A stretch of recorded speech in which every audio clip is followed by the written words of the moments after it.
कभी कभी गलत पैसा हमारे पास आ जाता है तो गलत जगह पर थोड़ा सा जाता जरूर है। उसका प्रभाव यही होता है कि शनि महाराज होते हैं वो न्याय करके वो निकालते हैं कि कहाँ क्या कैसे रहना है। तो ऐसी स्थिति में हमें क्या करना चाहिए कि जब हमारा कुछ गलत जगह पैसा जाने लगे तो हमें थोड़ा सा कहीं अच्छे कार्यों में थोड़ा सा पैसा लगा देना चाहिए, तो बाकी का बचा हुआ हमारा पैसा गलत जगह ज़्यादा नहीं जा सकता। तो नमस्कार, राधे राधे। आज देखते हैं कि तुला राशि अप्रैल के महीने में 2025 में कैसी रहने वाली है। मैं आपको चंद्र राशि पर आधारित यानी जन्म राशि पर आधारित ये फलादेश बता रहा हूँ।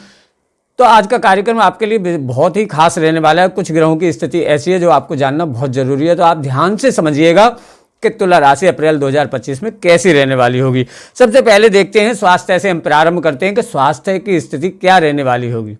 स्वास्थ्य से लेकर सारे चीज़ के बारे में देखेंगे नंबर वाइज। तो सबसे पहले स्वास्थ्य पर नजर डालते हैं कि आपकी राशि तुला और तुला राशि के स्वामी शुक्र, और शुक्र आपके छठे स्थान में बैठे हुए हैं, 6th हाउस में उनका गोचर रहेगा अप्रैल में। तो यहाँ पे क्या होगा कि देखो सबसे पहला यह है कि 6th भाव में आपके 5 ग्रहों की युति रहेगी। सूर्य की रहेगी, शुक्र की रहेगी, शनि की, और आपके यहाँ पे रहेगी बुध की और राहु की। ये 5 ग्रहों की स्थिति रहने वाली है यहाँ पे। और आपके देवगुरु बृहस्पति वो भी अष्टम भाव में होंगे, तो उतना अच्छा फल वो भी नहीं दे पाएंगे। और आपके 10th हाउस में रहेंगे मंगल, और द्वादश भाव यानी लास्ट हाउस में 12वें घर में आपके केतु की स्थिति रहेगी। तो ये जो गोचर है आपके राशि के स्वामी है भाई छठे स्थान में, इधर क्या है द्वादश भाव में केतु भी हैं, इधर बृहस्पति भी अष्टम भाव में बैठे हुए हैं। तो यहाँ पे अगर स्वास्थ्य की दृष्टि से देखा जाए तो स्वास्थ्य के प्रति आपको थोड़ा सा ध्यान तो रखना पड़ेगा। समय पर स्वास्थ्य आपका गड़बड़ रह सकता होता है, कोई खास वैसे बड़ी स्थिति नहीं दिखती है, लेकिन फिर भी हॉस्पिटल वगैरह जाना आना किसी के साथ चाहे हो, लेकिन आपको हॉस्पिटल वगैरह जाना आना जरूर ही होगा। यहाँ पे यहीं पे देखा जाए कि स्वास्थ्य में अगर खास करके जैसे मतलब यहाँ पे देखते हैं तो आप चेहरे से मतलब गर्दन से ऊपर एक तो आपको प्रॉब्लम रहने की समस्याएं रहती हैं, जैसे दांतों की हो गई या गले की हो गई या मुंह से संबंधित जो भी समस्याएं होती हैं या आंखों की भी समस्याएं रह सकती होती हैं। और ख़ास करके हड्डियों से संबंधित जैसे किसी को कोई प्रॉब्लम है तो वो बढ़ सकती हैं, या फिर हड्डियों से संबंधित प्रॉब्लम हो भी सकती हैं यहाँ पे। और एलर्जी जैसी समस्याएं भी आपको यहाँ पे देखने को मिल सकती हैं। और ख़ास करके आप यात्राओं में अगर जाते हैं तो इम्यूनिटी भी डाउन हो सकती होती है। यहाँ पे आपको खाने पीने का ध्यान रखना पड़ेगा। आपकी इस समय पर लंबी यात्राएं भी हो सकती हैं, तो यात्राओं में आपको खाने पीने का ध्यान रखना होगा। तो स्वास्थ्य के प्रति यही है कि कुछ खास ऐसा बड़ा नहीं दिखता है, लेकिन फिर भी स्वास्थ्य का आपको इस समय पर ध्यान रखना होगा। छोटी मोटी समस्याएं आपको रह सकती होती हैं।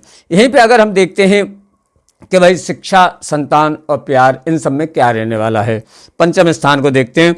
तो पंचम स्थान के स्वामी भी शनि आपके 6th भाव में ही हैं, और बृहस्पति आपके अष्टम भाव में हैं।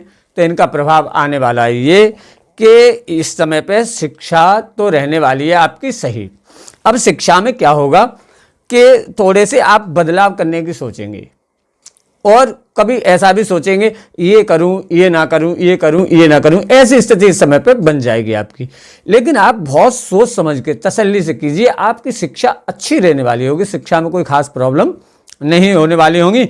और यहाँ पे क्या है कि मंगल आपके कर्क राशि में गोचर 2 अप्रैल से ही बदल ही देंगे, और तो वो मंगल नीच की स्थिति में हो जाएंगे, आपके 10th भाव में आ जाएंगे, तो नीच की स्थिति में होंगे। लेकिन मित्र के ग्रह में होने के कारण नीचता दोष तो भंग भी हो जाएगा। लेकिन साथ साथ सूर्य आपके मेष राशि में गोचर बदलने वाले हैं, तो मेष राशि यानी कि आपके 7th भाव में आ जाएंगे आपके सूर्य 13 अप्रैल से, तो वो उच्च के होंगे। तो यहाँ पे शिक्षा में बहुत अच्छे लाभ आपको नजर आएंगे। 13 अप्रैल के बाद शिक्षा में बहुत अच्छा रहने वाला होगा यहाँ पे। और बुध आपके मार्गी 7 अप्रैल से हो जाएंगे, और साथ साथ ये आपके शुक्र भी मार्गी हो जाएंगे 13 अप्रैल से, और शुक्र उच्च के भी हो जाएंगे। तो 13 अप्रैल के बाद शिक्षा में बहुत अच्छे संकेत मिलते हैं यहाँ पे, तो बिल्कुल आप कीजिएगा, बहुत अच्छा रहने वाला होगा। और यहीं पे अगर देखा जाए कि हमारा मतलब संतान पक्ष का क्या रहने वाला है, तो संतान पक्ष का इस समय पे आप अगर योग ना बनाते हैं संतान प्राप्ति का तो ज़्यादा बढ़िया है अप्रैल के महीने में। लेकिन वैसे कोई खास प्रॉब्लम नहीं रहेगी, लेकिन कुछ समस्याएं आपको रह सकती होती हैं इस समय पे। और यहाँ पे अगर देखा जाए कि प्रेम संबंध कैसे रहने वाले हैं, तो प्रेम संबंधों में भी काफ़ी उतार चढ़ाव देखने को मिलेंगे। आपके द्वारा भी तनाव रह सकते होते हैं, कि यहाँ पे इनमें खास करके आपको ध्यान रखना होगा। और शत्रुओं की बात की जाए तो शत्रु इस समय पर थोड़े से बढ़ सकते होते हैं। आप अपनी जगह पर सही रहना तो आपका कुछ भी नहीं बिगड़ने वाला, शत्रु कुछ नहीं कर पाएंगे। और भले शत्रु इस समय पर आपसे हार ही जाएंगे, बहुत अच्छा रहने वाला होगा, कोई खास वो नहीं है। यहीं पे अगर देखा जाएगा कर्जे की स्थिति क्या रहने वाली होगी, तो यहाँ पे अगर आप कर्जा लेना चाहते हैं तो आपको मिल तो जाएगा और कर्जा आपका निकलने की भी उम्मीद है, लेकिन फिर भी वैसे आप कर्जे से बचे रहें, ना आप कर्जा लें और किसी को दें भी नहीं, तो बहुत अच्छा रहने वाला होगा।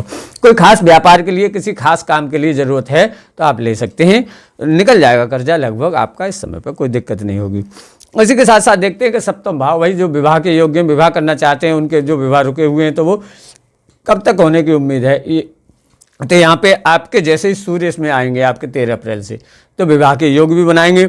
मंगल भी सही स्थिति में केंद्र में ही है, तो विवाह के योग बिल्कुल इस समय पर बनते हैं आपके। और यहीं पे अगर वैवाहिक जीवन को देखा जाए तो वैवाहिक जीवन भी लगभग यहाँ पे सही रहने वाला होगा।